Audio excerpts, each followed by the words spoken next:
There has not been one video I have personally seen on the internet before this one, okay, that has done budgeting right. People say live within your means because it sounds good, and I'm convinced that is literally the only reason why people say it. So if I spend every single dollar I have, but I'm just dead broke, that is technically within my means, right? I'm not going into debt to live my life. But is that prosperous? And it wasn't until I started kind of change my mindset and doing what I'm going to share in this video that I really started seeing real results and something that's just way better than living within your means. There's a couple of schools of thought that people have when they think about budgeting, but I'll give you like the first two just in case you're interested in budgeting. I personally, like I said, what I'm doing now is in my mind much better than budgeting. But the typical schools of thoughts are the 50-30-20 rule and then the other rule that I never saw a name for. But the 50-30-20 rule is basically saying 50% of everything you spend should go on your needs, you know, your house, your car, things like that. 30% should go on your wants, so that Netflix subscription, you know, Apple Music, Tidal, brunch, coffee, right? Things like that should be in your wants. And then 20% should go into your savings, which in my mind, that is not even specific enough. And I will have a video coming up kind of talking about what savings really should be, so definitely keep it locked for that. But some people cannot get to 20% savings, okay? Let me tell you, I'll be the first to tell you, when I first started working, 20%, I was like, 20% of what? Of my money? We're talking gross and net, because I'm not doing 20% gross. That was totally out of the question. So then the other school of thought was pretty much saying, okay, 30% of your bills should go to your housing. So you shouldn't be spending more than 30% of your money on where you live. Your car payment should not be more than 10% if you're even going into debt for your car altogether, right? And then at least 10% should be going towards your savings. Everything else is pretty much at your discretion, but as long as those like big ticket items are properly allocated, then everything else you do with your money is just really up to you. While I pretty much loathe both of these, I would say the second one is my favorite because it's a little bit more specific, because wants and needs can be a blurred line. I can tell you that I really need this coffee and I really need Netflix for my mental health, right? So there's a lot of blurred lines. But the other one, it kind of gives you much more flexibility and says, okay, well, as long as I'm kind of hitting these three buckets, the other way I spend my money can just be pretty much on what I want, and I don't have to be so, you know, subjected to such a tight, defined budget.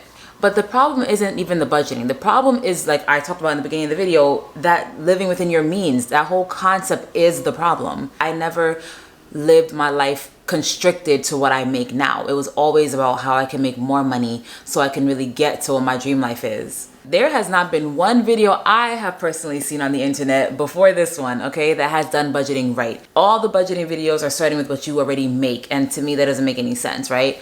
You need to start with what you want to make, so you actually have goals, because I don't think true wealth and true growth and true success is confined to what we have right now. A lot of times when you think about success, it's something you don't yet have. So why can't we think about our money in the same way? The way I work my budget is I think about all the things that I want and how much I would want to spend on my car and how much I would want to spend if I could just spend whatever I wanted to on clothes and on brunch and on cooking and eating and just doing everything I wanted to do in this life. I write all that down. I adjust it for taxes because I am an accountant, I am a CPA, and then that's what I work towards, okay? Okay, so I might be looking to the side, but this is my dream lifestyle calculator, and if you want to have access to this, you can click the link in my description, or you can just follow along right here and just write things down as I go through it, okay? So basically, in my perfect world, I would want to spend $3,000 on my rent or my mortgage. You can see it, $2,000 on shopping. I like clothes. I'm not going to sit here and pretend like I penny pinch. I don't, okay? I'll be spending, okay? So $2,000 would be my dream monthly income on spending. Eating out is $500, groceries, activities, you can see all the whole gist here. And whatever, you know, savings, I want to be very aggressive with my savings because I have full intentions on using that money to keep on rolling into new businesses, rolling into new ventures, and making that money make money for me, okay? I have a 10-year, I need to get out of this 9-to-5 BS goal that I need to make. Anywho, so that puts me basically at $14,000 I need to be making a month in order to sustain the lifestyle that I dream of, which is $215,000 annually, okay? So I need to make that on my own. And you're probably like, girl, okay, you have this very lavish amount of money you want to make, but how does that even relate to what I'm doing right now, right? I'm not there right now, okay? Let me show you step 2. Then, based on what I want to spend, I compare it to the income that I make right now. And this is not really all inclusive of all my income, but this is just like basically my 9-to-5 income. So the numbers in column C is what I actually should be spending with my actual income right now to kind of prep me for the life that I want to live. What happens to people who kind of make a whole bunch of money, maybe they like win the lottery or they come across like a lot more money in their life, they were never used to living their dream life and used to kind of living within those confines. So when they get the money, they have absolutely no clue what to do and they have no structure. Because I will be living within already what my dream life is, when I actually get to this $215,000 number, I'm already used to spending, like let's say 10% or 20% on shopping, 30% on my house, because I've already kept myself confined to this. And I'm not gonna sit here and say it's perfect. So like, for example, with the rent or mortgage, I don't spend $1,500 on my rent or mortgage. I spend about $1,700.